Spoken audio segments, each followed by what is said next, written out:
to the Thursday, November 19th, 2020 edition of the Clemson Dubcast. Getting ready for this exhibition down in Tallahassee on Saturday. Feels weird because it feels kind of boring. Nevertheless, got plenty of video analysis of ways that Clemson's running game can get better and maybe some of the passing game off of it. Hard to envision the operation not getting better Saturday. But anyway, more on that at TigerIllustrated.com. Title sponsor of the Dubcast since the very beginning, back in August of 2018, Parham Smith & Archenhold Law Firm in downtown Greenville. They want you to know that their office remains open and available to serve you during the COVID-19 crisis. They are also offering their clients the ability to meet via telephone or through video conferencing. Whether you have a loved one who has suffered from a car accident, defective product, a neglectful nursing home facility, or medical malpractice issue, Parham Smith & Archenhold's Greenville lawyers can provide the protection and guidance you need. Free consultations, 864-990-4581, or on the web at parhamlaw.com. That's P-A-R-H-A-M law.com. Football season is grilling season, and Jack Oliver's Pool, Spa, and Patio is South Carolina's premier source for the big three names in grills: Weber, Traeger, and my favorite, the Big Green Egg. Make the most of your stay-at-home tailgate party with a premium gas, charcoal, or pellet grill from Jack Oliver's. Their 10,000 square foot showroom offers a huge selection of grills, patio furniture, and hot tubs and saunas. Shop in the store or buy online at Jack Oliver's Pool, Spa, and Patio, 3303 Forest Drive in Columbia, and jackoliverpools.com. Happy to have Founders Federal Credit Union on board as a sponsor with us. If you've been to a sporting event in Clemson, you've probably heard about Founders already. They are the official credit union partner of the Clemson Tigers. In addition to that, all Clemson faculty, staff, and students are eligible for membership as well as IPTAY members. Matt Gross is a proud Clemson alum and the vice president for the Clemson market for Founders Federal Credit Union. Matt's office is located beside the Walmart Neighborhood Market on Old Greenville Highway in Clemson. For more information, go to foundersfcu.com. Okay, a Florida State-centric podcast here. Notably, what in the hell has happened to Florida State? David Hale and Andrea Adelson of ESPN.com with an exquisitely timed, in-depth autopsy dating back to Jimbo Fisher's tenure. Tremendous job by those two. And then following, we'll have Corey Clark of warchant.com. Okay, joined by David Hale, and dude is all I have to say. What a freaking story by you and Andrea Adelson. Well done. Thanks, man. I will say this was an exhausting process.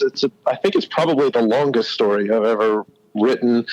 It was months in the making, and I don't know if Andrea will ever want to speak to me again after this whole process, but we're glad it's done and it's out.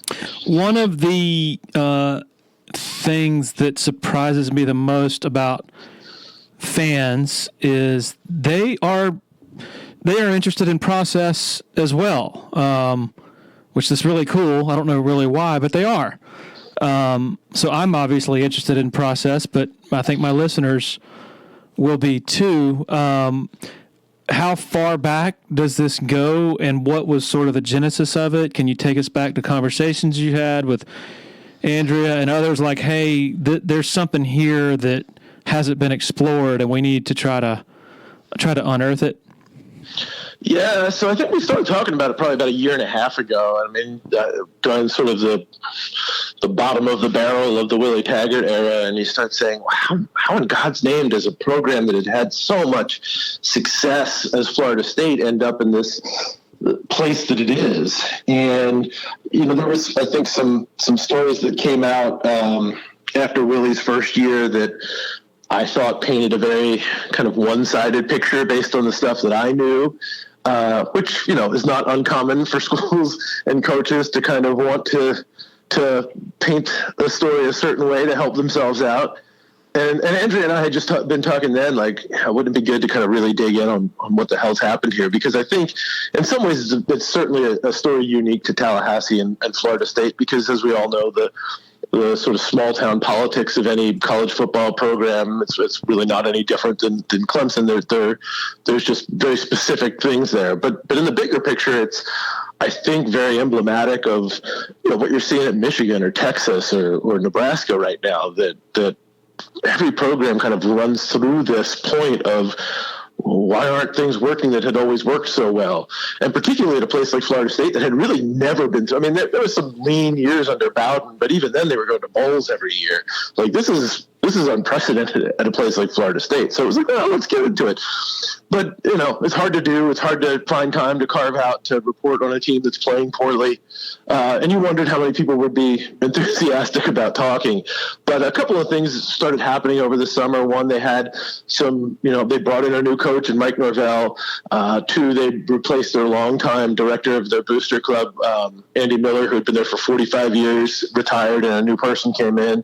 And then they had this 20% across the board budget cut that was pre-COVID. This was just because of financial issues there. And, I have friends there who are getting laid off. And to me, I was like, you know what, when people are just normal people are losing jobs because this program is in this shape, like, we should be doing this story. Like, it deserves to be told now. So Andrea and I started talking about it and started kicking the tires. And it was really interesting to, you talk to one or two people and they said, well, you know who you should talk to. And I was sort of amazed at the number of people who wanted to talk, some on the record, some not so. But all of them, I think, genuinely loved Florida State and wanted to see Florida State in a better place. And all of them were frustrated about the situation that it is. So, the process was really just a matter of, we just kept calling and talking to more people. There's a quote that I'll paraphrase that I heard a long time ago about an artist doesn't finish the work, he just gives up on it. That's how I've always felt about stories like this. We could have kept going forever and ever and ever doing this reporting, and the story could have been 20,000 pages. But at some point, you got to say enough is enough, and so that's what we put out today. Well, that's one of the things that always fascinates me about a really exhaustively reported story or book or whatever. I always want to ask the reporter, how do you know when you're done, right? Yeah, I don't know. We were done because they were playing Clemson this week, and it was about to be a holiday week, and it just needed to get done. Honestly, I mean, there was a number of times where Andrea and I talked to each other during this process and said, this could have been a book. This could have been, and our first draft was thousands of words more than what came out today. There were so many things that I thought, like, this is really critical to the story, but it doesn't, translate to a narrative that I think a reader wants to read. There's so many kind of characters behind the scenes that I think are important, but not important to a reader. And these are all difficult decisions that you have to make. So you want to tell something that's a complete story that is also going to be something that is consumable by the average fan. I hope we got there with this. It was, I will tell you that I've been doing this for a while now. I've dug in on some deep stories before. I don't think I have been as anxious or stressed or exhausted at the end of one as I was with this one, just because, again, at the end of the day, I like a lot of the people that we wrote about. I don't think there is a villain here per se. And it was hard to not, I think everybody comes off looking kind of bad, but hopefully not horribly bad in this story, because that's really the truth of where it is. And finding that balance in telling the story. You said, when were you done? I felt like we were kind of at least at a place where we could be done when we had done enough reporting that I didn't feel like the story was tilted too much in any one direction of pointing the blame, that we felt like we had enough to say, here's why things are the way they are and how each person impacted getting there, without saying it was all this guy's fault. Is the only way to tell a story like this as I guess telling and revealing of a way you did, is to do it when you're sort of years removed? And obviously I'm speaking of the Jimbo era. Like, it's almost impossible to get a story like that when it's happening, right? Because people are less willing to talk about stuff that's ongoing. Yeah, this is sort of the truth of what happened. I had plenty of people when, that week after Jimbo left for A&M, I had people that were more than happy to get on the phone and talk for an hour off the record about what a jackass they thought Jimbo Fisher was.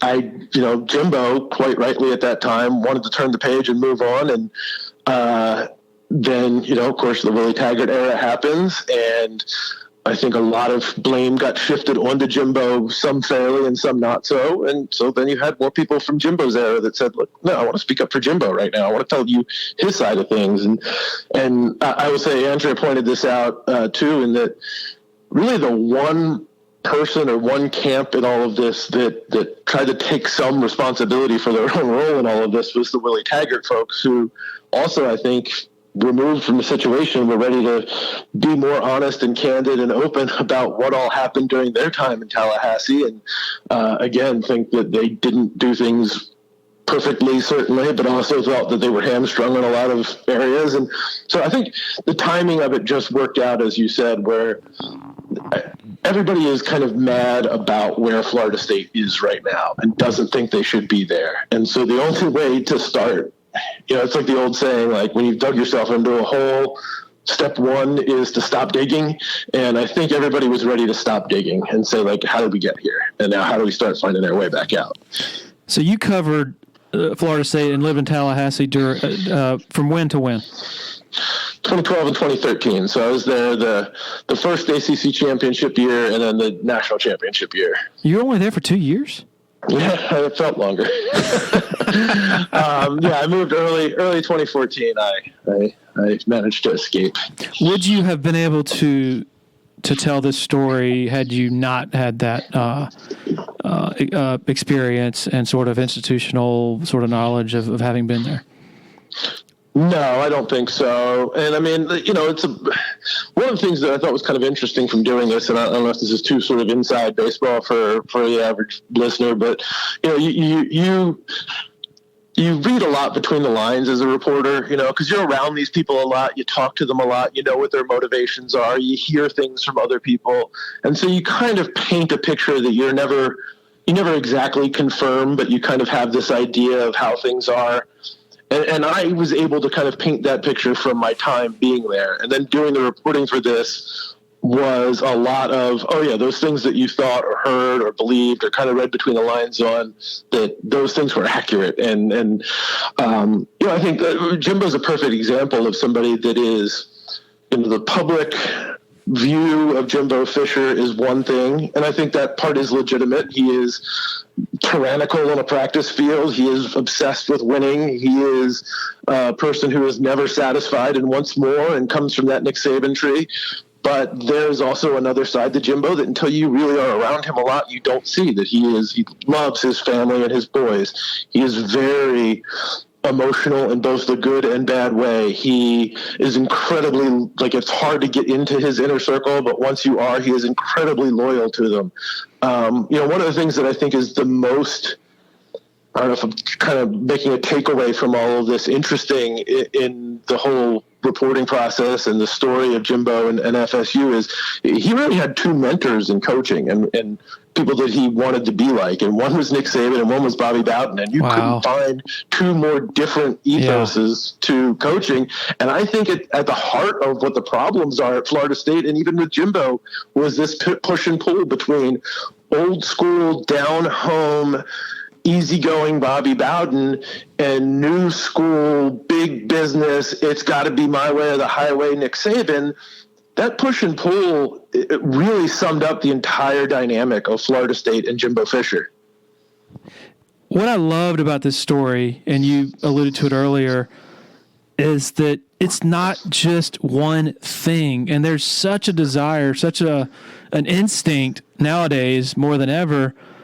Like after your team loses a game, there are countless arguments. Well, it was this thing. No, it was that thing. Well, hey, maybe it was both. And what I love about, this is just journalism, such a great testament to journalism because, I have read in recent years a number of stories and series of stories down there that put it all on Jimbo. And I'm in the back of my mind, I'm like, okay, well, it's easy to pin it all, exclusively on the guy who's no longer here. Right. And it's kind of like, anytime there's a coaching change, just in normal circumstances, the new guy is the guy with all the great ideas and the old guy is the one who just trashed the program. Well, it's usually a lot more nuanced than that. And so that was the biggest revelation I got from this, was that it's a perfect storm, and you can't really point at one person and say, if he or this body would have done this, then they would be in a totally different boat right now. Is that right? Yeah, I think 100%. I mean, I kind of look at, there's two ways of kind of looking at a crime, and that, like, what was your motivation and what was the outcome, right? So the outcome might be bad. The outcome is something that warrants anger and outrage and punishment or whatever, but the motivation might not have been bad. And I think in this case with Florida State, there were a lot of people who wanted the best for Florida State, but how they thought, their vision for what success was and the path to get there, those were very divergent. And the egos were such that they could never quite get on the same page about this stuff. And, you look at Jimbo, and yes, he was tyrannical, and yes, he was hard to deal with, and yes, he always wanted more. A lot of the things Jimbo was asking for are the same things Dabo asks for, right? But Jimbo was not a good salesman about it. Jimbo rubbed people the wrong way. Jimbo pissed people off. Jimbo made it about Jimbo, whereas Dabo is great at selling a vision. He's great at getting people on board with the direction he wants to go in. He brings people together to get at the same goals that Jimbo was trying to get at divisively, I think. So, again, it's like, was Jimbo's motivation bad? No. Was the things he was asking for wrong? No. Was he doing it in a not ideal way? Yeah, that definitely happened.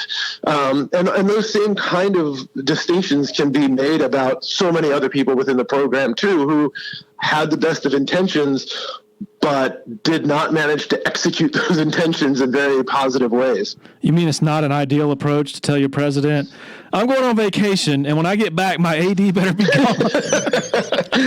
Yeah, wow. That doesn't typically go well. It's funny. I think there's a lot that can be said about all of that. And again, I mean, it's a perfect example of how your perspective matters here. So the AD in question that he wanted gone is Stan Wilcox, who now works at the NCAA. And my time with Stan is he was a perfectly nice person. He was not a super type A personality, which I think was never going to make him a successful foil for Jimbo Fisher.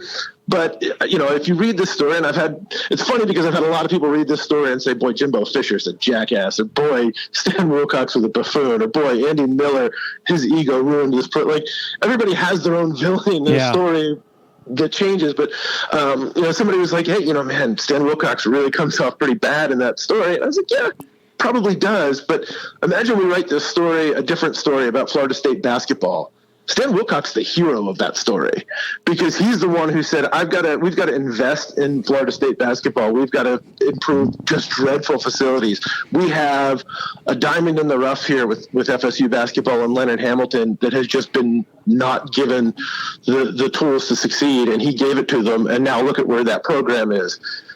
But that came somewhat at the expense of football. It came because Stan couldn't get along with Jimbo. And so that's a lot of where the heart and soul of a lot of this is that one person's great move is another person's tragedy. And I think that's where this is. I mean, one of the other things that kind of kept coming up and relative to Clemson in this sense is this idea of comprehensive excellence, which is sort of a motivating strategy for the FSU athletics department. They want to be good across the board. It's football brings in the money, and everybody knows that, and football has to be a priority, but we want great baseball, basketball, softball, track and field, sand volleyball, you name it. They want to compete for a Director's Cup every year, and they do.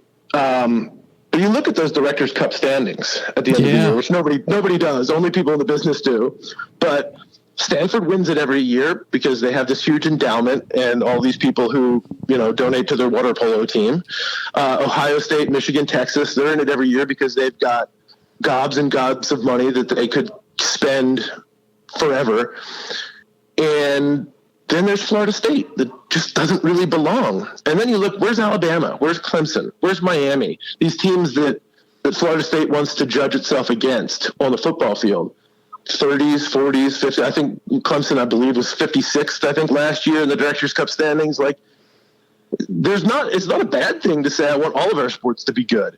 But the fact of the matter is, like with everything, there are trade-offs that you have to make. And at a place like Florida State, where your donor base is what it is, and your fan base is more dispersed than most places geographically, and you're in the ACC and not the SEC, there's a scarcity of resources. And when you want to distribute them widely, that comes at a cost. And that cost, by Jimbo Fisher standards and by a lot of others that I talked to, was football. And so, again, it's who's the villain in this? It's hard to say because it's just a matter of your perspective on where your priorities are. And it really, to me, underscores how much at a place like Clemson, getting all those people on the same page and buying in, and not just Dabo and Dan and President Clements. It's like you got to have the basketball coach and your golf coach have to be okay with how much attention is being given to the football team too. It is a massive undertaking, and it's really hard to do. And so I always tell people, man, you should be appreciative when these situations happen, because you're one piece of that puzzle being taken away from it all collapsing.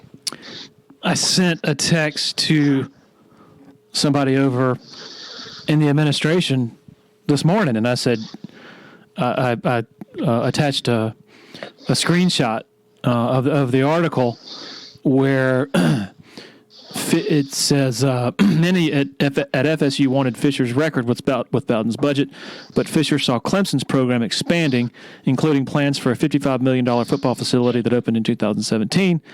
And he believed Florida State needed to keep pace. He knew if Florida State didn't jump on top of it right away, Clemson would eventually overtake everyone, one Fisher staffer said. Their administration on down, everyone was in alignment with the vision of the program and totally committed to doing what it takes to make football successful, meaning Clemson. In the text, I said, y'all should be proud.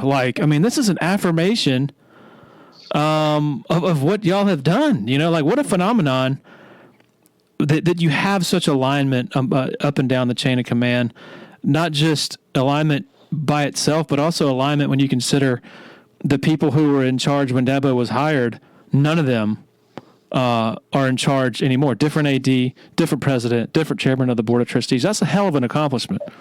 It really is. And again, it's such inside baseball stuff that the average fan is not thinking about. I think one of the key characters in this Florida State story that I talked about, and I wish we could have written a lot more about because it could have been 20,000 words just on him, was a man named Monk Bonasort, who played for Bobby Bowden in the 90s and became an associate AD and essentially ran the football program on the administrative side under Jimbo. And he was just this beloved figure at Florida State. I mean, he knew everyone. He liked everyone. And he was the guy amid all the big egos that didn't have the ego, whose only goal was make Florida State good at football. And so while Jimbo hated the booster president, who hated Stan Wilcox, who hated Jimbo, there was this guy who could go between all three of them and make it work. And in 2015, he was diagnosed with brain cancer. And in 2016, he passed away at the age of 59. And that is really when things completely fell apart, because there wasn't that person to make it work anymore.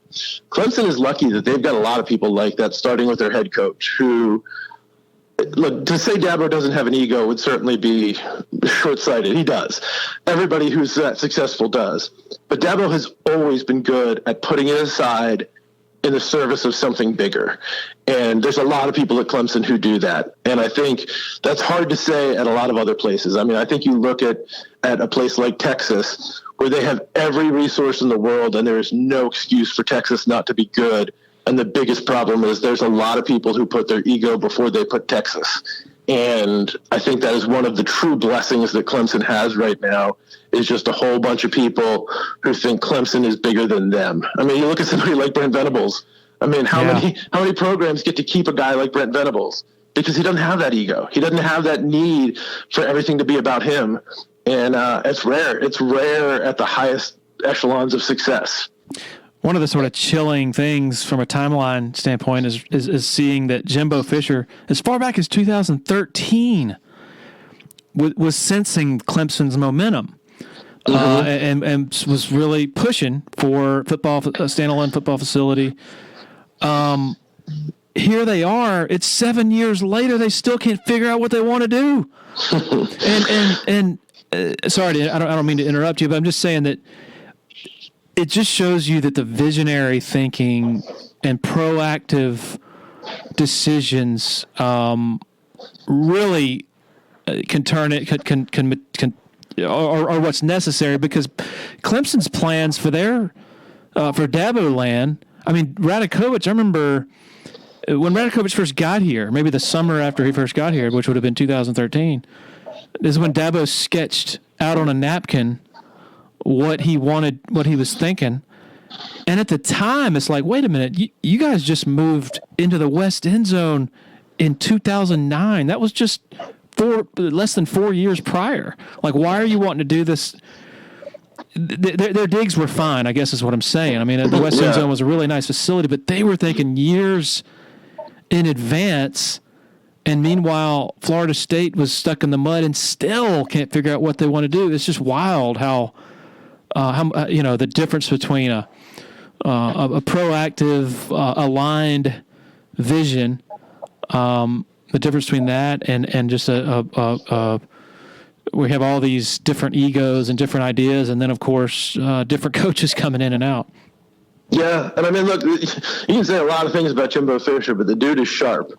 I don't know, when I was down in Tallahassee and I covered them, I used to go to Jimbo like the beginning of every year. I was like, which teams are going to be good and who's going to stink? And he would tell me stuff and I would be amazed. I'd be like, when he'd say it, I'd be like, nah. And then that would happen. Jimbo knew what he was talking about, but he kind of said, like, look, I'm the smartest guy in the room. I know what I'm talking about, so do what I say. And Dabo, I mean, imagine what it takes to sell an administration on spending $50+ million on a football facility 4 years after you just moved into new digs. That's not an easy thing to do. Well, and 4 years, I'm sorry to interrupt, but 4 years after you, or I guess 5-6 years after you've asked these same donors for money for what you told them at the time was your forever home. Yeah, and I mean, look, the truth of the matter is, too, that Dabo is always thinking 10 steps ahead in terms of kind of greasing the wheels with donors, too, and making them feel important. I mean, that's the other thing, too, is like I heard again and again that Florida State, the people who spend the money there, they don't need everything, but they need to be told thank you. And Jimbo wasn't always good at that. You need to make them feel like they were an important cog in this whole thing, and that didn't always happen there. And one of the sort of the unique parts about this with Florida State is there's just always this looming specter of Bobby Bowden, who was unlike anyone else. And Bobby and Andy Miller, who was the Seminole Boosters president, both started at around the same time. What Bobby did on the field is what Andy did off the field in terms of building Florida State.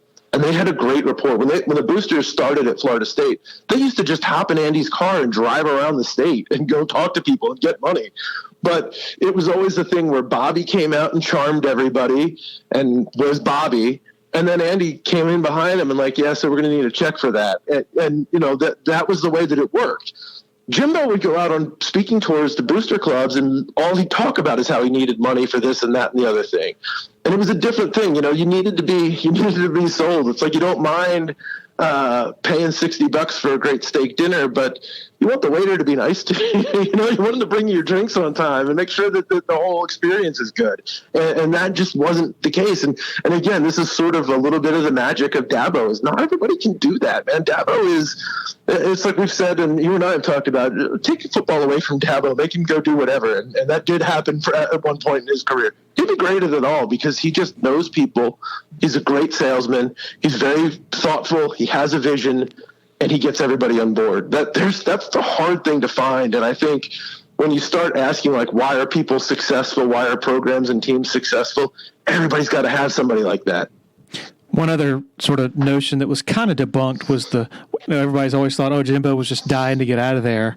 He talked to LSU and other schools, and then finally A&M was the one that came and got him. But really kind of not so. He was, according to your article, your information, he was just really mostly trying to gain some leverage, and he didn't want to leave, it didn't seem like.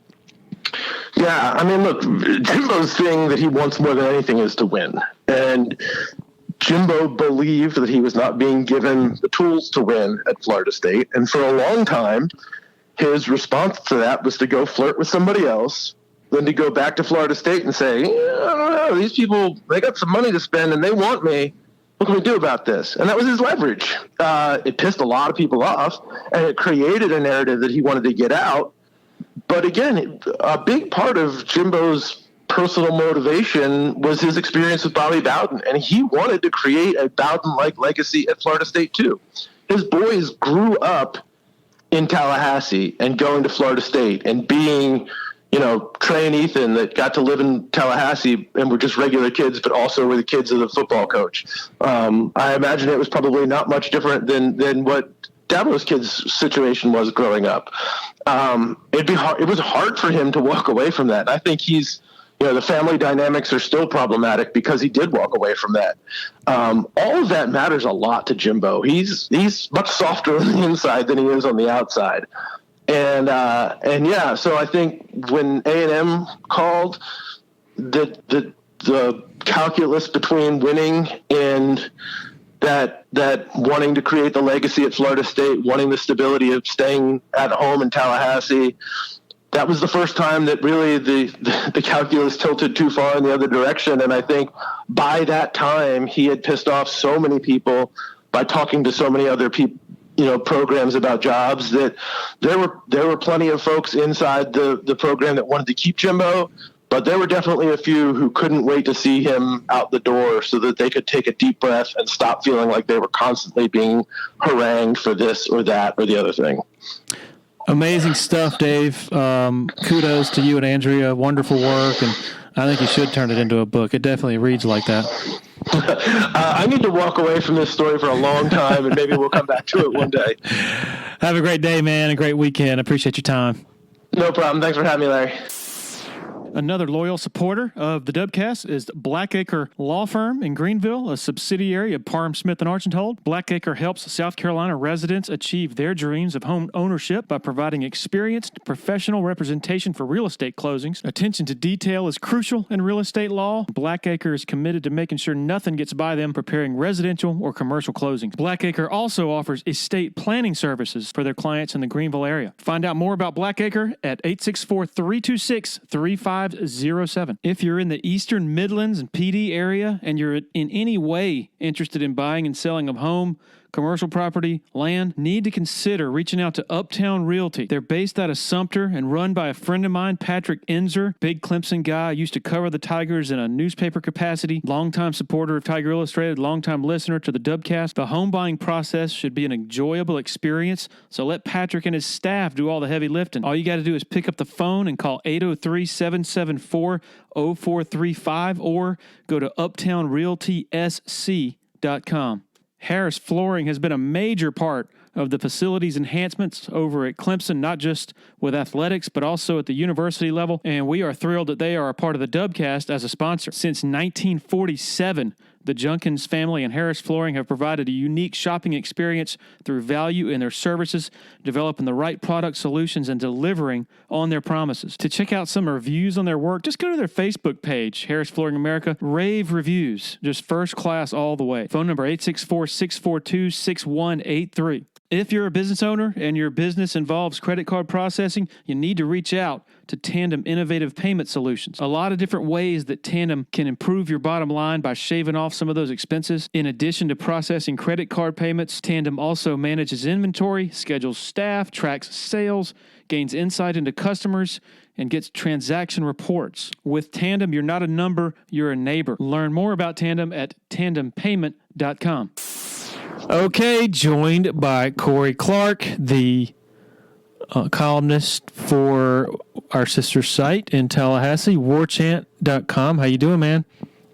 I'm hanging in there, Larry. I'm hanging in there. How are you doing? Doing okay. We were just talking for a second off the air, and you were saying that, I thanked you for your time, and you said, well, it's better than writing about this team. You know what I mean? And I said, well, actually, no, I don't know what you mean. Because I can't, even when Clemson was down, it was nowhere close to where the mess that Florida State is in right now. Yes, correct. So Florida State, it's hard. 5 years ago, you could make an argument. I mean, they were until that block kick against Georgia Tech that was run back for the touchdown. They were undefeated that year, even with Everett Golson as their QB. They were fourth in the nation or something, coming off 20. They had won, I don't know, like 30 something regular season games in a row, and now 5 years later, they are now 20-26 over their last 46 games. 17-26 if you take away FCS schools. And of those 26 losses, Larry, the average margin is 18 points. So it's not like they're losing close games. They are getting just punished almost every week. Even it's gotten to the point now where you felt kind of okay about the way they played in Raleigh. You're like, okay, that wasn't terrible. Well, they were down 35-9 in that game. That's how bad it's gotten for Florida State. It's just to lose to NC State by 16 points. You feel like, okay, there were some positive strides there. It's just, it's a wreck. It's a wreck. It's a train wreck.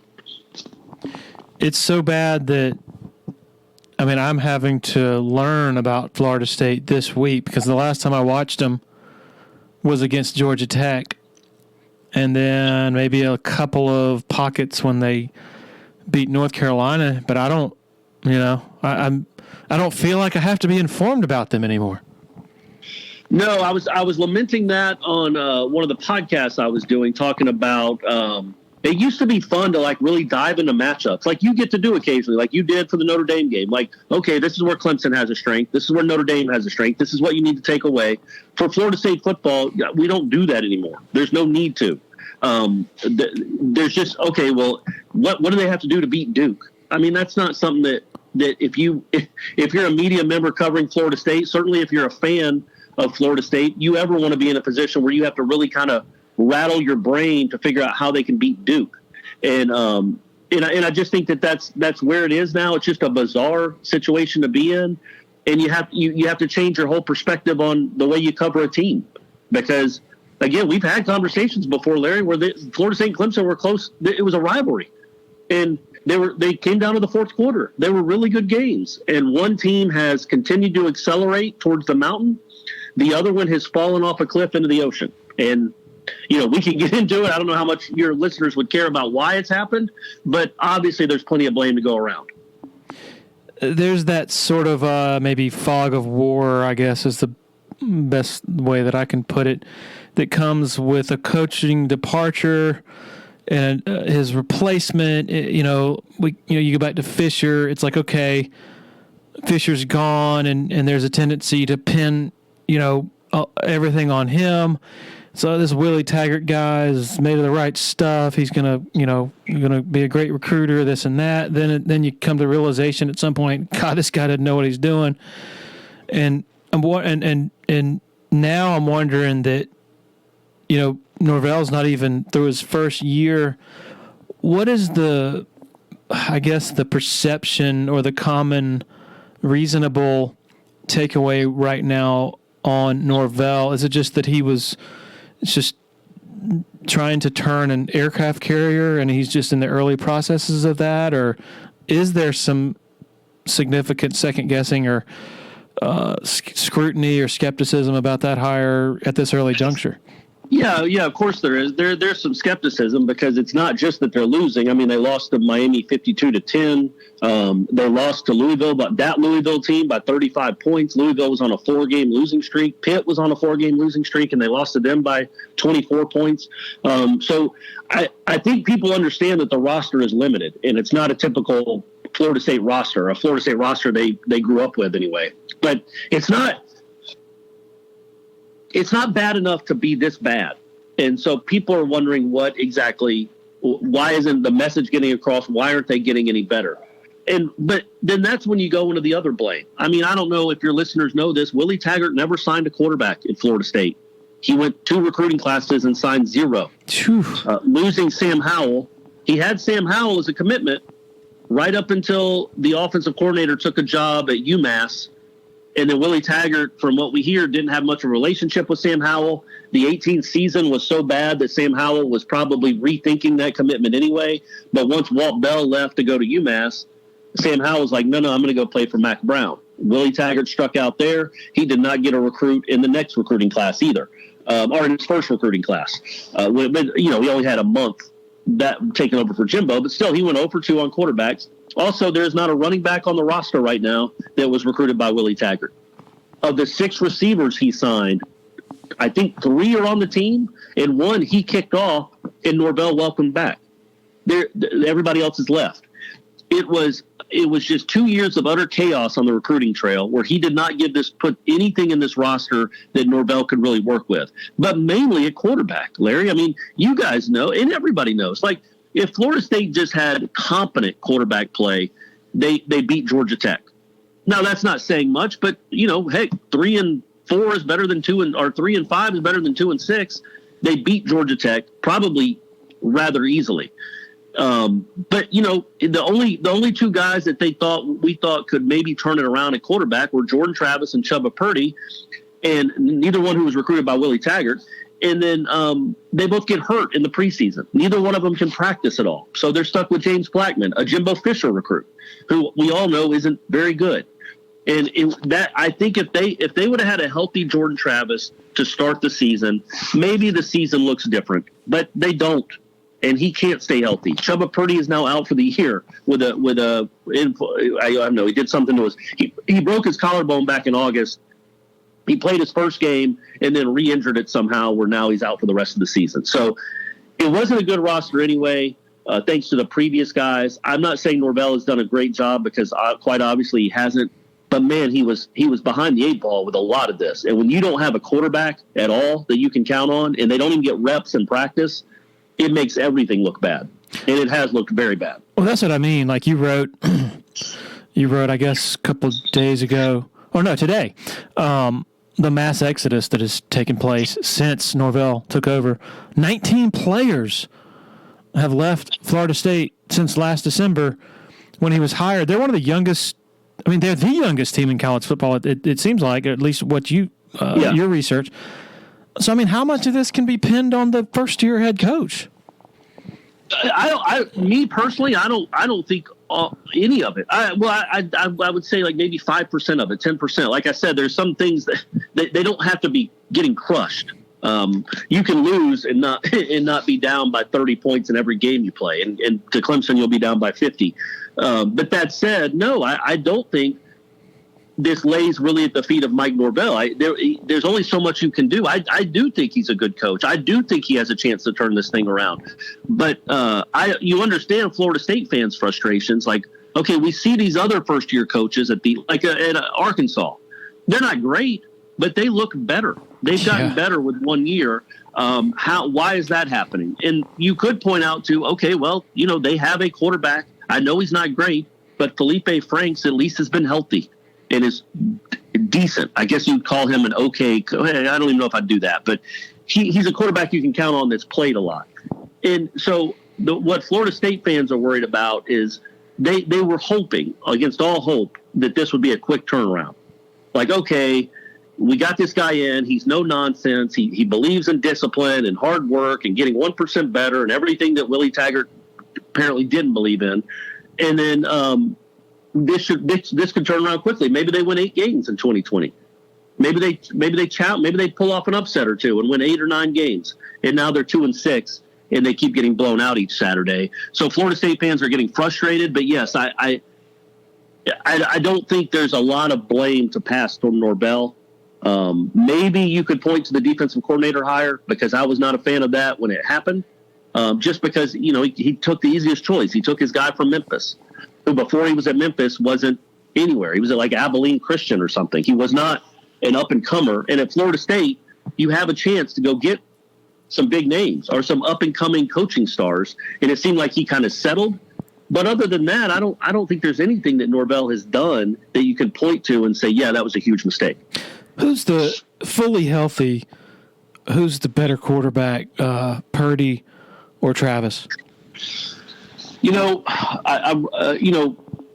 Me personally, I think Travis is, because Travis, and he might play on Saturday. We'll see. If he's not 100%, I don't even see the point in it, honestly. But then you're playing a 4th-string true freshman quarterback with his backup as a walk-on, because Chubb is out. So it'd be Tate Rodemaker, who started against Jacksonville State and was terrible.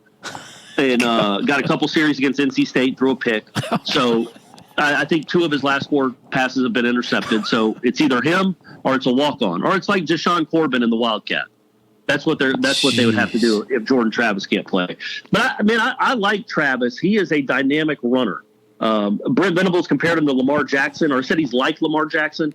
I don't think he meant he's like Lamar Jackson, and as in he is this otherworldly sprinter athlete that has Peter Warwick moves, but also is an incredible straight ahead runner. He's not that, but he is like Lamar Jackson in the sense that you better game plan for his legs, because he can really run, and he makes dynamic plays with his legs.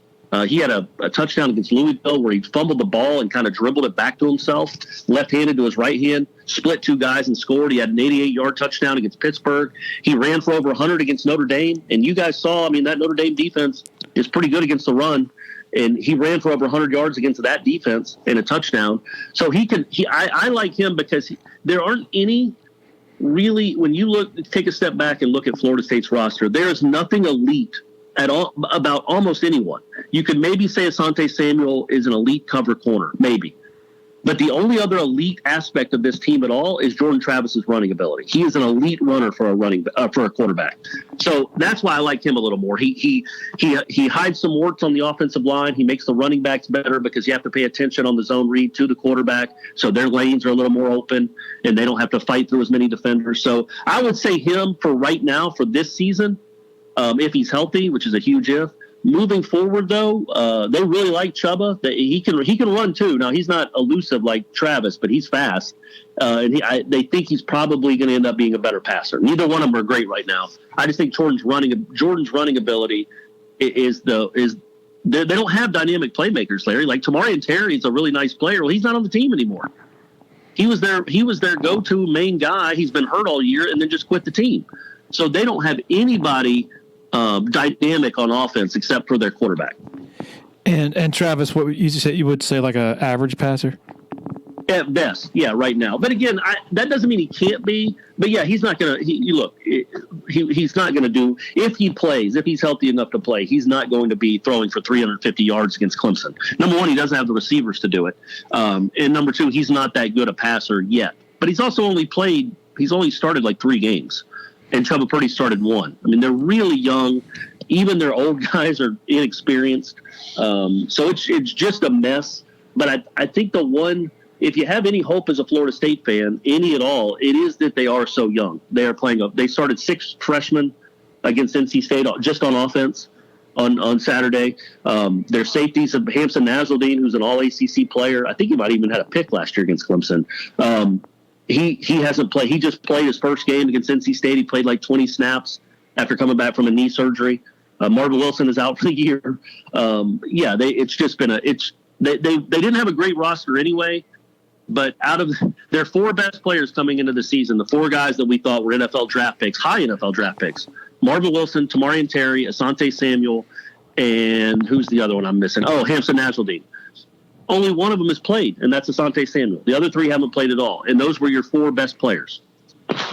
Even the hope that you mentioned for the future as a result of all these young guys playing, kind of like an investment into the future, even that is kind of tinged with some uneasiness just because it's not like they've been bringing in highly regarded recruiting classes. What do you make just sort of in general of those sort of mediocre recruiting classes, at least according to the rankings, I have to say.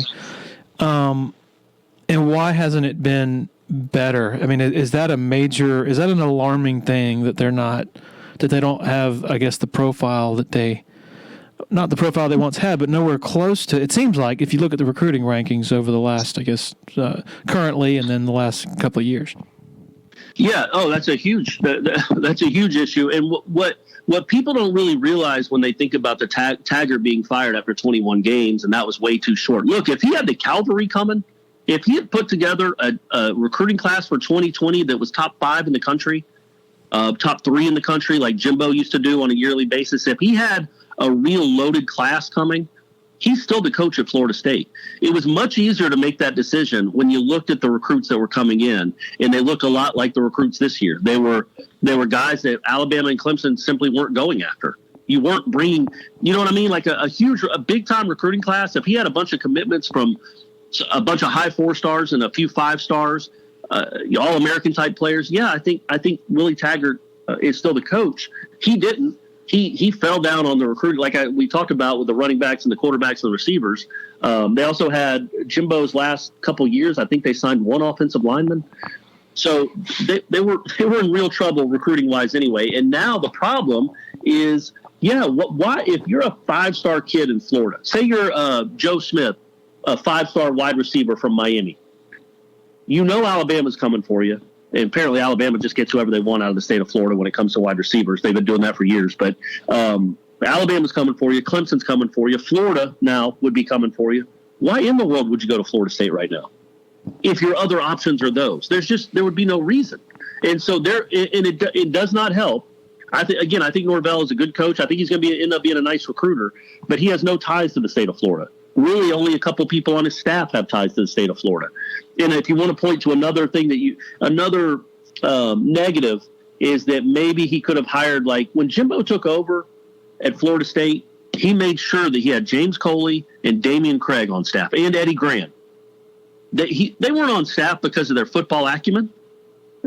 I'm not saying they don't have it. I'm just saying they were hired almost specifically to recruit South Florida. That's what they did. That's where Jimbo recruited. That's where Eddie Grant recruited. He made a point in his first staff. He knew how important it would be. Plus Jimbo was going to coach the offense anyway. It was his offense. He's like, yeah, y'all just go. Don't even bother coming to practice. Go to Miami. Give me Devontae Freeman. Get me Dalvin Cook. That was what he wanted those guys to do. And Mike Norvell didn't really put together a staff of elite recruiters, especially in the state of Florida. Just not a lot of ties. So it's going to be I think what I keep telling people is that right now you've just got to recruit. You've got to out-recruit the likes of NC State, Boston College, Louisville, Georgia Tech. You got to get better players than them, then beat them. And then if you can start winning 8 games a year, you're not going to contend with Clemson anytime soon. That's just not happening unless the transfer portal just opens up and takes you get flooded with some guys like Miami did this year. And even then they couldn't compete with Clemson. But the transfer portal isn't going to be that good. So you've got to recruit at a level where you can beat these middling teams. And once you do that and you get back to 8 or 9 wins, then I think the 4 and 5-star kids, Florida State will still have that intrigue, still have that cachet, where they can start not out recruiting, but they can win some battles against Clemson and they can win some battles against Florida and Alabama. But right now they're not there. Right now they got to win battles against Georgia Tech and Louisville. What was up with Tamorrion Terry? I mean, he was in the headlines quite a bit before he left the team, yapping with one of the coaches against Miami, and then I guess wasn't he one of the key figures in them sort of ratting out Mike Norvell for allegedly not supplying all the resources related to COVID and all that stuff back in the summer? Yeah, he was one of the guys on Twitter. I think he was in quarantine at the time on Twitter talking about Warren Thompson was the one that came out. He's the wide receiver that got kicked off by Willie last year. Norvell welcomed him back, and Warren Thompson repaid that favor by then going on Twitter and ripping Norvell's COVID protocols. Which, by the way, he was completely wrong. And Norvell pointed that out. I don't think I've ever seen a head coach as mad as Norvell was when he was talking about Warren Thompson that day. But he did not kick him off the team. He kept him on the team. The other guy that was involved in that, there were 3 wide receivers that were tweeting that morning. The other one was DJ Matthews, who was also off the team. So it hasn't gone well for Mike Norvell. But, at the same time, so Tamorrion Terry was one of those guys. He did in the Miami game. He got hurt in the Georgia Tech game. Tried to come back and play a little bit against Miami, but was not playing well and was slowed and hurt, and they were getting crushed. And he got a personal foul for blocking a cornerback. They both locked up, and it was offsetting. But Dugans, the wide receivers coach, was yelling at him on the sidelines, and he was yelling back, and he would not stop yelling back. Yeah, so Terry had already had a checkered season. He had already been, had a shouting match on national TV with a receivers coach, had not practiced a lot because he was hurt. He came back for the Notre Dame game and was the best player on the field. And that's another reason why it's so frustrating. I think he had 7 for 146 against Notre Dame and a 50-yard touchdown. He was really good. He looked like the old Tamarian Terry. And then he had a procedure the next week and was out for 2 weeks. Came back for one game, the Pitt game, and then Monday he's kicked off the team or quits the team. We don't know for sure, but that was it. That was a wrap. And Norvell didn't seem real pleased with it. Like, he talked glowingly about Marvin Wilson because he announced Marvin Wilson was out for the rest of the season too. And he talked glowingly about Marvin Wilson. With Tamarian Terry's like, nope, he's just off the team. So again, man, like, I don't know do you blame Norvell for that? I don't know. I don't know. Like, sometimes you gotta clear some of the brush, man. And I think that, he's one of his best. He was his best offensive player, but he hadn't given him much this year anyway, except for one game against Notre Dame. And then apparently he probably wasn't a great a presence in the locker room, a presence on the team, and he's no longer part of the team. But Norvell took this job thinking that he had Marvin Wilson and Tamarian Terry coming back, and Hampson Nasruddin, and then he really didn't get anything out of any of them. Yeah, like you talk about, like, the perfect storm for Norvell. You're taking over a program that already has very shaky culture at best. Right. And then, so you're a first-year coach. That's a hard enough ordeal during normal times. Then a pandemic hits, and, that's something that absolutely either illuminates your great culture or it exposes bad culture. And it's just tough for a first-year coach to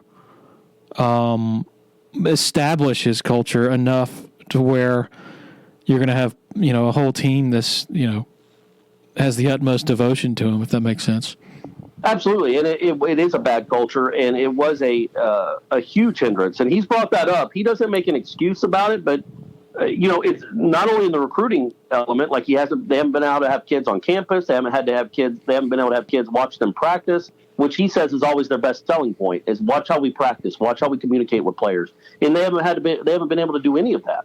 But also, you had 6 months on Zoom for a team that desperately needed spring practice. They needed to find out who could play and who couldn't, who they could count on, who they couldn't. But they also needed to get bigger, stronger, and instead of working out in the weight room every day, they're, whatever they're doing, they're lifting trash cans at their homes. And allegedly, gyms were closed. Yeah, that's what they were supposed to be doing. Yeah, so it really is. Again, it sounds like it. Trust me, we've gotten plenty of feedback about what you didn't make these kind of excuses for Willie Taggart last year. And my retort is always, well, number one, Willie Taggart didn't have to deal with COVID. And during Willie Taggart's first season, I was all aboard. Like, I was like, look, he's taken over a bad culture. These losses are going to happen.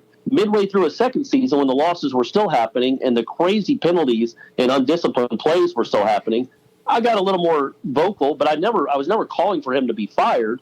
But also, he didn't have the excuse. He took over, as crazy as it is, he took over a roster. Willie Taggart's year in 2018, he had a roster that had DeAndre Francois, an experienced quarterback who had actually had success, unlike James Blackman, Cam Akers, Marvin Wilson, Tamarian Terry, Brian Burns. He still had an NFL-ish roster, a Florida State-ish roster. Mike Norvell's taken over a roster where his 4 best players, 3 of them haven't played a down, and everybody else is either young or hurt. And he has no quarterback. He hasn't had a quarterback all season that he could count on. So there are different circumstances. But yeah, I think the biggest thing, man, is the culture. And it's hard to explain. Follow me on this, Larry. See if you think this has any validity. Like, I think at a place like Florida, at a place like, let's say, Boston College, a lot of those kids at Boston College are happy to be playing college football. And they're almost grateful that they got an opportunity, that Boston College gave them an opportunity so they didn't have to go play, name a school, Rutgers or the other schools that were recruiting them. But they're grateful for the opportunity. I feel like somewhere at the end of Jimbo's run, it became much more, what can Florida State do for me? They're going to get me to the league. I'm doing Florida State a favor by coming here, as opposed to Florida State's doing me a favor by recruiting. I think that mindset has permeated the program, the culture. These guys still wear this Florida State uniform, a lot of them, and think they're much better than they are because of it, when they've earned nothing. And I think they think they're better than this. We deserve better than this. And it's like, well, no, this is what you are. You don't deserve better than this. You're not Derek Brooks. You're not LaMarcus Joyner. You're not Mario Edwards. You're so-and-so. You're not those guys. So quit acting like you are. And I just think that's part of a culture problem, right? In a place like Florida State, it can be harder to get kids to buy in than maybe at a Boston College or even in Arkansas. You can tell a lot by body language during a game, and by how coaches handle certain situations. And I don't want to come off as a Dabo Kool-Aid drinker here, but one thing that really impresses me as being extremely vital, and an illustration of the culture he has set forth. One example of that is when a player during a game does something stupid, draws a personal foul penalty, or just does something, shows his ass, for lack of a better way to put it. He is going to answer to the head coach like right away, in very enthusiastic terms. He comes down on those guys hard, but I've noticed elsewhere, not everywhere, and I think I remember seeing it with Florida State last year with Taggart.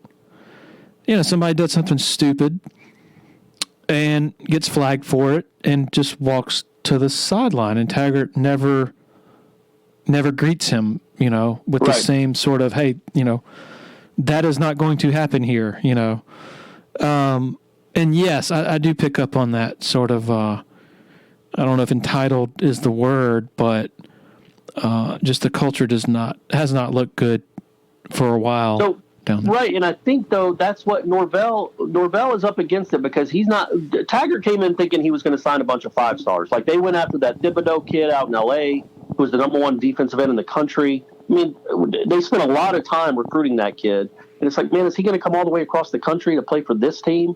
But he was going after the big stars and didn't get hardly any of them. Norvell is recruiting the 3-star dudes. Like, that's how he made his bones at Memphis. And I feel like that's how he thinks he can turn it around at Florida State in the short term. You get guys that are happy to be at Florida State, that feel appreciative to be at Florida State, and want to bust their ass for their head coach and for the university, as opposed to guys that think they're doing Florida State a favor. Now, the counter to that, obviously, is you're not going to win national championships with 3-star recruits. It's just not going to happen. You have to get the stars, the guys, the game changers. Florida State's not winning a national championship anytime soon anyway. So the first step, in my opinion, is filling this roster with guys that play their ass off, play hard, play physical, and care. And then you go from there. And I do think the freshman class, they're young. Some of them aren't all that great, but they do at least care. And that might sound like, well, of course, what are you expecting? But at Florida State, that hasn't always been the case. And they have to get rid of so there was a play in the Louisville game. And I'd love your thoughts on what Dabo would do with this. I don't think it happens under Dabo's watch. But Florida State's losing by 20 points. Louisville throws a bomb in the middle of the field. Florida State's safety is right there to intercept it at the goal line, maybe the 5-yard line. He's standing there. It's coming right to him to intercept it. The receiver, who's being covered by a corner, cuts across. The safety, Raymond Woody, kind of just stands there with his feet flat. The receiver jumps up. I think it was the big kid, Fitzpatrick, almost rips it out of Woody's arms, falls down. The ball goes incomplete. Woody crumbles to his knees. And then as he's on his knees, he does a finger wag. And I wrote almost a whole column about it, because when you want to know what's wrong with the culture, like it wasn't I'm okay. Like Jarian Jones did that. He's the corner they got from Mississippi State. They were losing to Miami 45-3. And Miami threw a bomb down the middle of the field. Jarian Jones actually made a great play, dove, broke it up in man-to-man coverage. And then while he's on his knees, he does a finger wag, which still, that looks goofy, but at least he made a play. At least he made a play to do it. Raymond Woody sat there, almost gave up a touchdown on a ball that he might be the only safety in the country that doesn't intercept that pass. But instead of being completely disappointed that he didn't make the play that his team desperately needed him to make, he has to fake like he made a play and do a finger wag. And don't you think that that's telling of what a culture is, and what needs to be changed? I know it's one play and it's a stupid play and it didn't end up mattering because they lost by 30 points. But I can't for the life of me imagine number one, a Clemson or Alabama safety not making the play. But even if they did have an interception bounce out of their hands, they wouldn't then do a finger wag like, no, don't try me. That got me so telling of how much work Norvell still has to do, right? And what part of the game did that come in? Because I'm going to go back and watch it. Third quarter. Okay. Third quarter, I want to say they're down 35-16, maybe something like that. Third quarter. But yeah, you'll see it. They end up scoring. Oh, and that's just it. Raymond Woody had just gotten a pass interference to extend the drive, and then they scored 3 plays later. After they hit a big run or a big pass after the finger wag, and then they scored 3 or 4 plays later. So it's on one of their touchdown drives in the third quarter. But it's so telling of like what kind of mind. And I wrote about it, and I ripped the kid, and I don't mean to, but like it's one thing to make a play when you're getting beat and do a finger wag. It's still dumb, but at least you're celebrating yourself making a play. But when you don't make the play, when you have a chance to make an interception and instead the kid almost rips it away from you for a touchdown of his own, and then you act like you made the play. You don't make the play. You just act like you made the play and do the finger wag because you think that's what you're supposed to do. I think that's quite problematic. And they have to get that kind of – I'm not saying they have to get Raymond Woody off the team. They have to get that kind of thinking off the team. I think I remember some of that happening last year. Yeah. When Florida State played here. Florida State's out of it. A lot of jawing, a lot of finger wagging. It's not even – I think it goes beyond don't do that unless you actually made a play, but it's also don't do that if you're down by 4 touchdowns, Have some awareness. Yeah. Have some awareness. And I think that kind of lack of awareness, it obviously carries over to game situations too, where, okay, we're blitzing. It's 3rd and 8. We're blitzing. We're bringing 6 guys. I'm a safety. I've got the slot guy. Oh, I'm going to let him just run free to the end zone instead of get up on it, knowing that we're bringing 6 guys and he's got to get rid of the ball quickly. I'm going to play in the middle of the end zone and give Thayer Thomas a wide open touchdown, which is what happened last week. I think all that awareness is connected. And, again, the talent isn't what it needs to be at all, but the mindset is what needs to get fixed. That's almost as important as the talent is the mindset and the attitude, the whatever you want to call it. But yeah, they did it last year. They did it against Florida. Akeem Dent, who I think I thought he was going to be a good player. He's been injured this year, not had a great sophomore season at all. But he made I think Kyle Trask, one of their guys, had like a 20-yard touchdown run. Akeem Dent knocks him out, doesn't knock him out, but drills him after he crosses the pylon. He goes flying out of bounds, and Akeem Dent stands over him. And they're down by 30. Like that was that. So it's that kind of stuff. It's like, look, I made a play. Instead of just like going, and I don't know, I probably put too much stock into it, but then again, maybe I don't, because I don't see the good teams do stuff like that. That's right. Clemson does have one guy, Darian Kendrick, who's a superb talent, but a bit of a loose cannon. And, he just against Notre Dame, he took his helmet off on the field after making a play for some reason. But it's to the point at Clemson where it is just, I can't think of anybody else who does stuff like that. And after a certain point, you just chalk it up to one guy just being not being able to be controlled, I guess. And you wonder, what was the reaction of his team? Did they call? I assume they called a penalty on that. They actually did not. Okay. And everybody was. I guess the best statement about Clemson is that you're absolutely shocked when you see something like that happening. So it's like, holy crap, what in the world was Kendrick doing there? And I think if they had called a penalty, or maybe even the fact that they didn't, I bet it wasn't just his coaches who said, "Hey man, what the heck are you doing?" Like his teammates would say that too. The other starters on the defense would say, "Man, what are you doing? You almost cost us 15." And I'll tell you, there was a point, and there are good programs at Florida State. The soccer team is incredible. The men's basketball team, Leonard's doing a great job. And so I always try to compare the football team to the basketball team in the sense that, they were playing somebody, I think it was NC State last year. Their guy, Malik Osborne for Florida State, hits an and one, makes a layup, hits an and one, starts screaming, gets the ball, and pounds it into the ground because he's so excited. And Devin Vassell immediately catches the ball, goes over to him and goes, "What are you doing? Go to the free throw line. Mm-hmm. Make your don't get a technical because you're excited. What are you doing, man?" There's an accountability and there's some leadership that has to come from the team too. there's a team concept that, and it's a lot harder in football because it's so many more guys, but you hope that that's what Norvell can, and they say all the right things, especially the freshmen. They do talk about how they're bought in, and they do think they're getting better, and they believe in Norvell. Now we'll see what the transfer portal tells us in December, but they all act like and say the right things. But you want to see that buy-in with the players, man, and you want to see them hold each other accountable. Like, how did not like half the team go up to Raymond Woody after that finger wag and be like, "What are you doing, man? How about making a play? You should have not only intercepted that ball, you should have returned it to midfield. And we'd have a chance to actually go make this a game. Instead, you're on your knees doing a finger wag. Oh, and then they just scored again afterwards. So you hope that starts to take off with the team as well. I was really jealous of the Florida State media over the summer because the access that Mike Norvell has given y'all is almost unheard of in modern times. What has that been like? And do you think that is there a reason to wonder whether it'll continue, I guess, once he starts getting some heat? I guess that's the obvious question. What's your sort of take on that whole thing? No, I think he made a point, actually. So 2 Mondays ago, he was going to announce, I guess they had made the decision on Terry. Jordan Travis, they were going to announce, was out. Marvin Wilson was out. They had a lot of personnel decisions. They're like, look, it's Monday.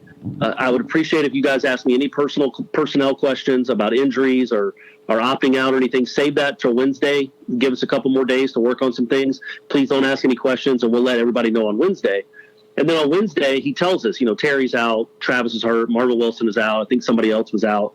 And then he answers questions for 20 minutes, and as he's leaving, he stands up and then goes, "Oh, wait," and he sits back down. He's like, "Hey, I just want to thank you guys for not asking me about it the last 2 days. I appreciate you guys working with us to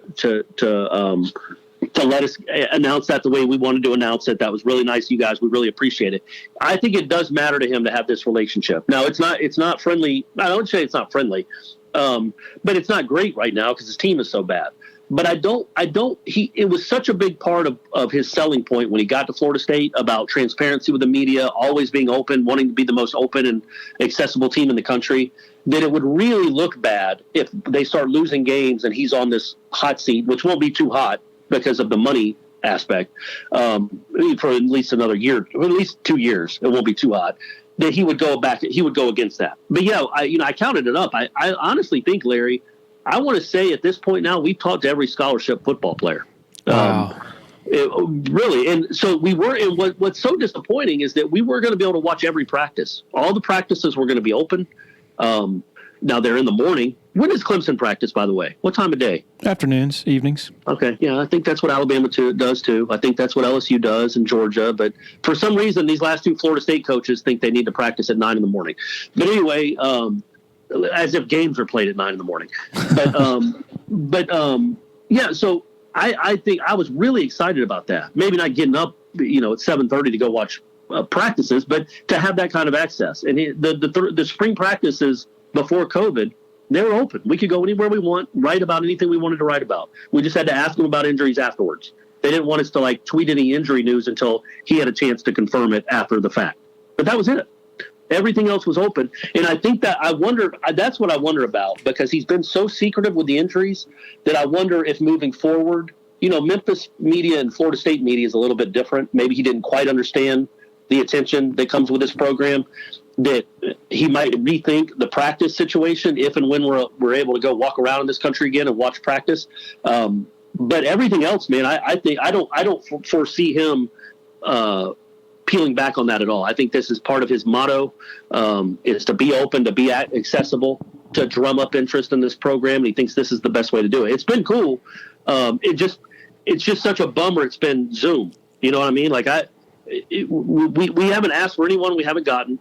We got Hampson today. We got Chuba. We got all the freshmen. We got all the freshmen in August. We got all the freshmen, period. We get any assistant coach we ask for. It really is remarkable. It would be so nice if he could win.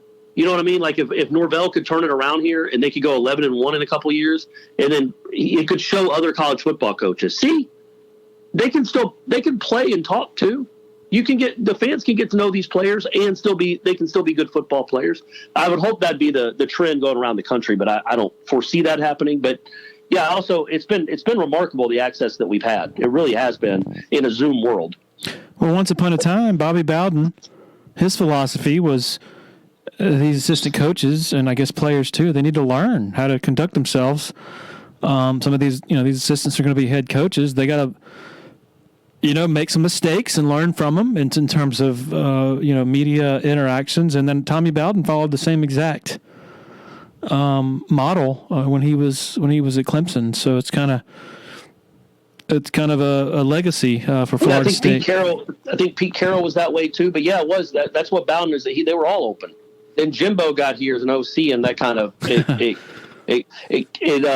throttled down a little bit with the access, and then obviously Jimbo took over, and we never talked to assistant coaches again. Do fans? I'm sure the average fan, before a season with a brand new coach, loves all the access and learning about all the players and all that. But does it matter? Do they care once the season starts and it's a bad team again? Does the average fan even care about all the access? Probably not. It's hard to say, though. It really is. Like I think it helps. I think it makes it a little more tolerable that you're getting to hear from all these players. As opposed to when it was going bad with Jimbo. Literally 2017, we talked to Derek Nottie, Jimbo Fisher, James Black. We didn't even talk to James Blackman because he was a freshman.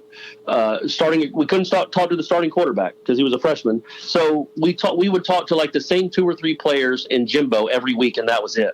And people were losing their minds. Like, please give us somebody else. We can't hear from Derek Nottie again. We can't hear from Jimbo again saying the same things over and over again. I do think it helps to have different voices. And it helps. To me, it helps Adam Fuller, who is the defensive coordinator. Charles Kelly got skewered at Florida State for 4 years. And part of that, I do think, is because, number one, he wasn't great at his job, but the fans never got to know him. And they never got to know what he was thinking. It was always Jimbo speak about what was wrong with the defense. And we can never hear from the horse's mouth.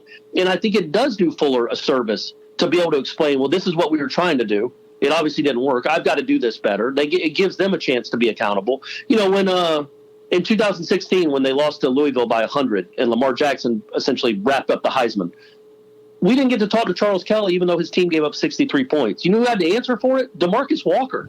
Jeez. Like, he's the one that had to explain what went wrong. And so I do think the fans appreciate being able to hear from the different coordinators and the different assistant coaches. I don't think it changes their enjoyment or lack thereof in this season, but I do think it's appreciated in a way. And then the absence of answers makes things worse. Like Dabo lets his coordinators talk, like Venables and Elliott and Scott before that, they would talk after games, right? Yeah, and then they talk once during the week. Yeah, Jimbo that never happened. We would get Charles Kelly in August at Fan Day, and then we'd get him when the mandated bowl interview. And that was it. It's the only time we ever got to talk to the coordinators. And it's too bad because I think that really would have helped Charles Kelly's, because I think Charles Kelly's a nice guy and he probably knows football. We wouldn't know. We never had to hear from him. Adam Fuller, you ask him a question, he gets so into the weeds that my head is spinning. I'm like, what is he talking about? But at least it shows that he has an idea. He has a rhyme and reason for what this defense is trying to do, at least.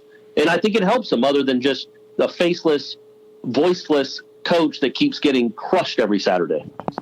I don't know what the weather forecast is for Saturday in Tallahassee, but I didn't know if you were interested and maybe needed some reading material, you might step outside into the sun and take your shirt off and read a good book. You need any recommendations?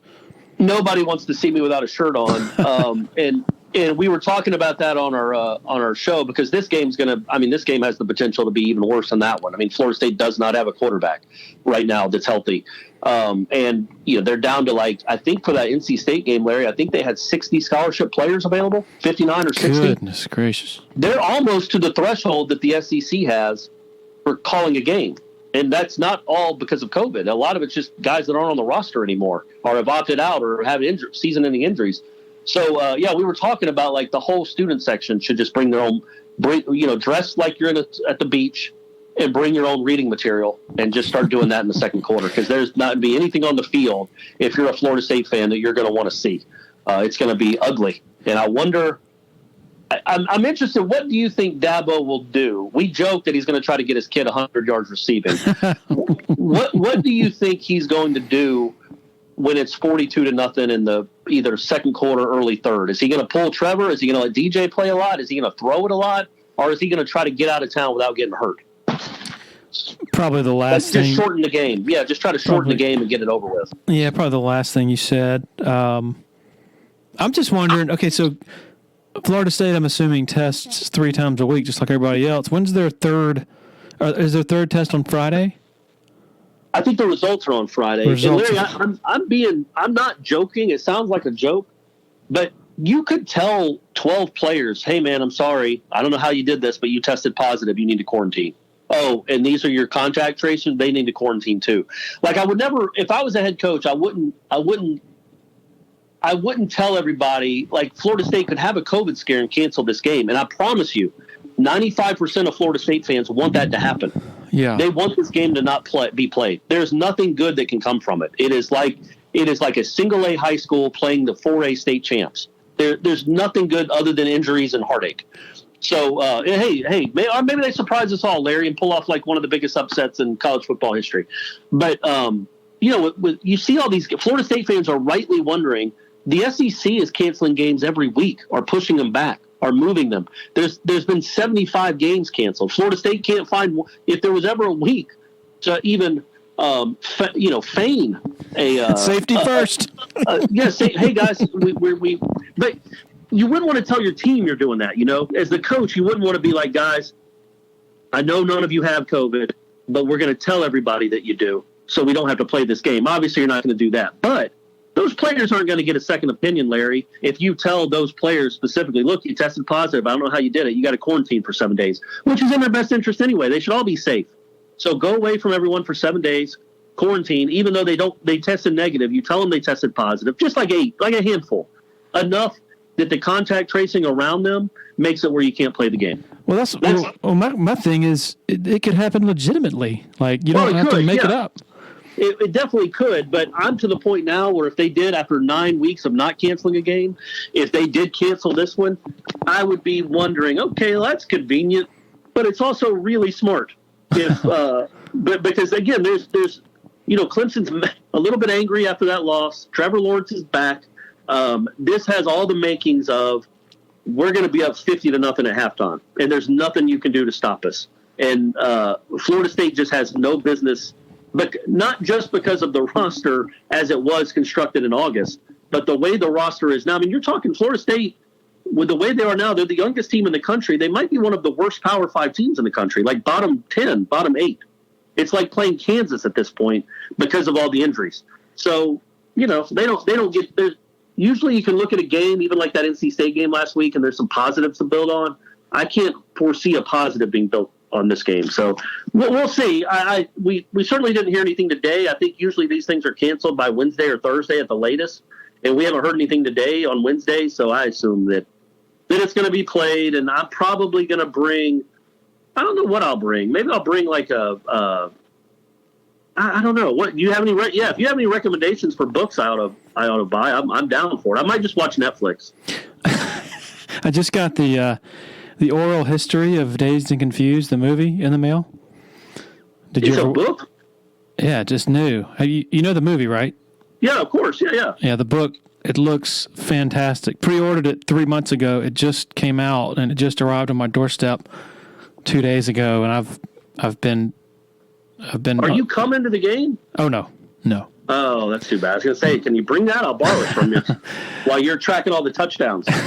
Well, I haven't even started it yet, but I highly recommend it. So.